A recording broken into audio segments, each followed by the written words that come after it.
guys, you're in a nutshell with me, Ina, isang malungkot at in my case, no, nakakabahalang balita. Isa pong Filipino restaurant here in Windsor. Kasama itong restaurant na to sa vlog ko, I think 3-4 episodes ago with Ron Gagalak. Yung pagkain po na inahanda ko para kay Ron nung siya ay bumisita dito sa bahay, doon ko po binili. Okay, at ngayon nakakalungkot, pinasok po ng magnanakaw yung manang sa pork house, ang paborito ko dito sa Windsor din ano. Kausap po natin ngayon ang may-ari.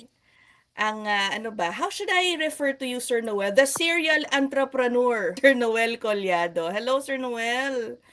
Hello, Kamusta? hello, good evening. Is it Yes. okay i-play ko na muna, Sir Noel, no? Para makita agad ng mga kababayan natin kung Okay ano lang. nangyari. Yes. Okay, ito po ang Mhm. video. Ayan, sige. I'll play it, ha? Dalawang clips po ito. Okay. Ayan. Ay, ay. Oh. Parang kinakabahan pa sila no? Oo. Tapos, Kaya no, mukhang nagmamadali. wala namang nakuha. Buti nga itong mga to, no? Kala Nag nila mag-iiwan ba ng pera doon, no? Okay. And then, there is a second video from a different angle. Ito po yan. Ayan. Nandyan lang ako nung isang araw. Ano ba yan? Okay. Dalawa lang talaga sila, Sir Noel. Oo, dalawa lang sila. Oo. Yeah.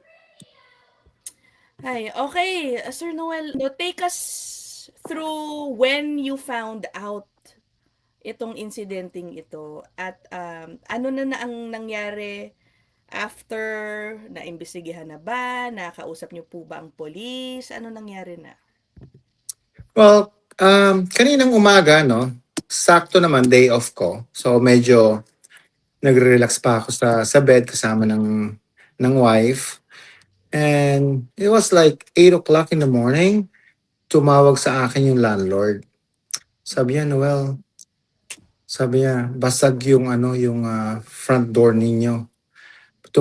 May mga tumawag dito na mga nakakita. So tinawagan sila. And then sabi ko, okay, sige, papunta ako dyan. Alam ko na, basta pagtawag ng umaga at landlord ang tumawag, sabi ko, parang may something. Alam mo yun. And then, ayun nga, after 30 minutes, matawag sa phone ko, police. So, may tumawag na rin daw sa police na na mga nakakita na basag na yung namin, yung door namin. And then ang ginawa ko, kami mag-asawa kasi may camera naman. So nag-check kami ng camera. So nangyari siya ng 11:20 in the evening. So maaga pa, no? Mm-hmm. Ang lakas ng loob nila.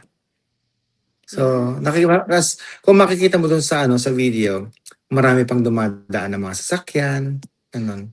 Malungkot, nakakalungkot, pero thankful pa rin kasi nga wala namang masamang nangyari. Yun nga lang, talagang basag yung salamin and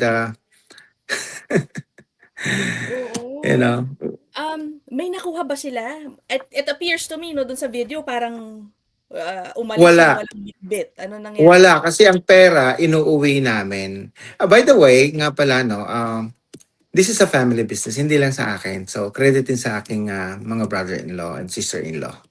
Yes, family business. Manang is a family business. So, ayun nga. Wala silang nakuha. So, buti nga. So, siguro kung may nakuha sila, kung nag-iiwan kami doon ng pera, baka babalik ulit sila, mambabasag ulit sila. So, Oo good nga. thing naman that night is wala kaming iniwan na kapirahan. Oo.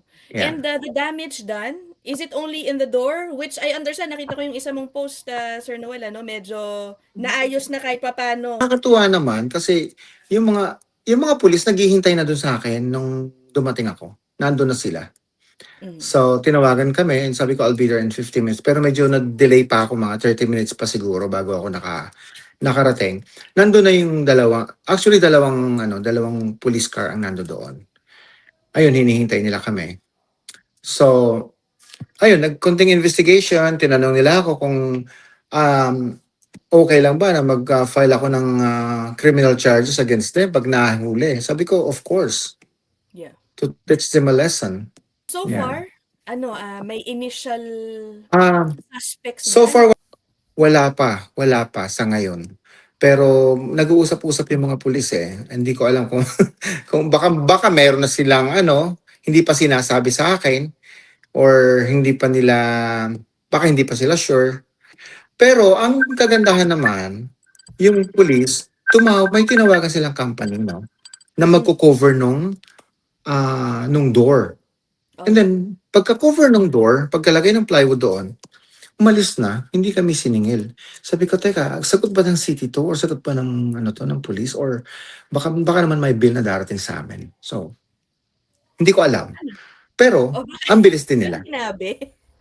Ginawa lang, gano'n. Yeah, walang sinabi. Basta lang umalis. Baka naman naawa. Yeah. In Windsor, for context guys, by the way, no, dito po kasi sa Windsor, medyo mataas talaga ang crime rate dito kung ikukumpara po sa ibang mga towns in Canada. And many times, every year, medyo nasa top 10 kami madalas. At some point yata, Sir Noel, ang number 1 pa yata ang Windsor sa pinakamataas na crime rate. Sobrang busy yung mga kaibigan natin, mga pulis. Oo. May mga kaibigan tayong mga pulis dito na mga Filipino, kinikwento nila, sobrang busy sila dito, lalo sa downtown area. Oo. How do you feel about it, no? Na kung na-recall nyo dun sa aking intro, guys, sinabi ko si Sir Noel is a serial entrepreneur. Napakarami po niyang mga racket, negosyo. Okay?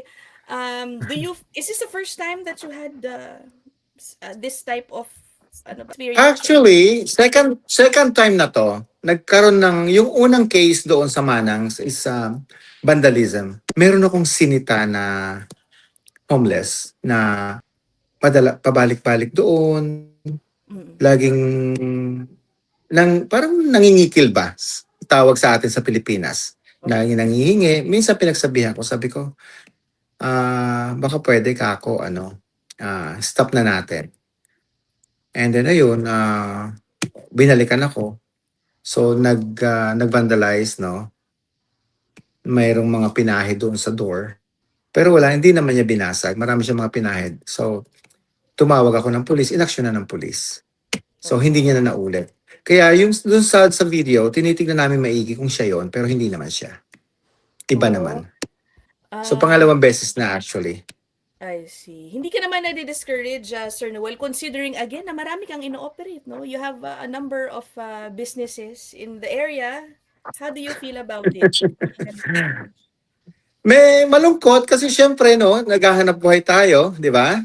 And then, all of a sudden, mangyayari yung mga ganitong bagay. Pero, hindi naman ako nadi-discourage. Parang mas lalo lang akong, nagsusumikap. Dahil nga, siguro, iniisip ko na lang na mga part ito ng mga trial sa business, no? Pagka siguro pinasok mo yung ganito, talagang minsan may mga ganong pangyayari. So, kasi siyempre kung ako naman ay panghihinaan ng loob, paano naman yung nasimulan ko? Kailangan tuloy-tuloy pa rin. And I will never stop. Speaking of, never stop, no? Ano yung next, mo? Alam ko, meron kang bagong, move on na tayo guys, sa issue sa nangyari dun sa courthouse. Alam ko, meron kang ipopromote, no? Una, bago na namang restaurant, at pangalawa, you have si Kuya Jobert. Yes, Kuya Jobert is coming on October 3 sa Leamington, Ontario. Actually, hindi po ito hindi po ito kumbaga hindi po ito negosyo. Ito ay free sa community. It's a customer's appreciation for me and my wife. So yung wife ko kasi she's a realtor and I sell cars. So ito ay para sa mga customers at saka sa mga kaibigan Pilipino. Anong libre, Sir Noel? Do we just go to the venue? Pero meron pa rin bang tickets yan? Paano ba? Merong ticket pa rin kasi gusto namin kontrolin yung yung tao. Kasi syempre gusto nating mabilang kung ilan yung mabebenta namin, mabibigyan namin ticket. So ang ginawa namin, kasi mayroon din kaming bubble tea sa Leamington and of course yung Manang. So if you buy something from Manang, or you buy a tinapay, or buy a pandesal, or you buy a drink, you'll get free ticket. Pero yung iba din bumibili ng sasakyan, they'll get free tickets, and sa mga bumibili ng bahay din. So welcome ka din doon. Kasama natin si former sex bomb dancer si Jo Marie Oh, Gutierrez. nice! Oo Ito nga, guys, masaya. saan yung venue pala? Hindi mo pa nababanggit. Oh, sa ano to, sa Nature's Fresh Complex. So gagawin natin to guys sa ano no, sa basketball court kasi maraming tao. Kaya doon natin gagawin. Oh, now, ipromote na rin Mhm. natin yung bago mong restaurant. Gusto mo ba? Malapit na yata ito magbukas eh. Siguro by fall. Ito ay partnership namin ng isang kaibigan na from Vietnam. Oh. He's a Vietnamese.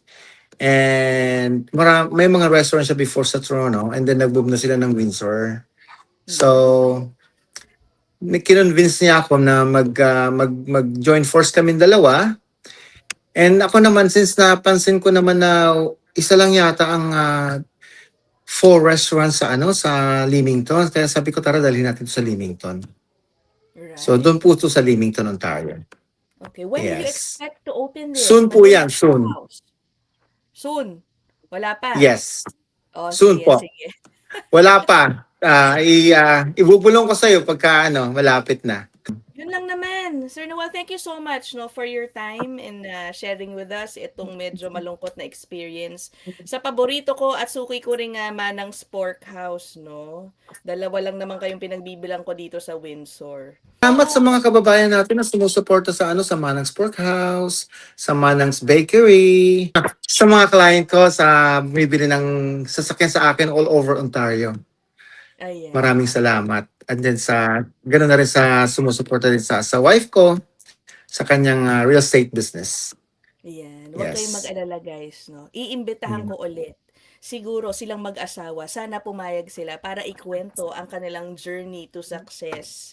Okay, with their jobs and then how they managed to build or establish several businesses here in Ontario, no? We'll save that for another episode. But for now, ito na po muna tayo. I will end this episode here. Ingat po kayo ha. Maraming salamat Sir Noel. Nako, sige. Hopefully magkita tayo dyan sa Kayo din Manang po. Sports. Guys, Thank I you. apologize pala, no? May parang overlapping kami ni Sir Noel sa aming internet issues yata ito eh. Kaya nag-overlap minsan kami. I hope, yeah, sorry about that, guys. We'll work on it next time. For now, we'll end this episode here. Bye, everybody!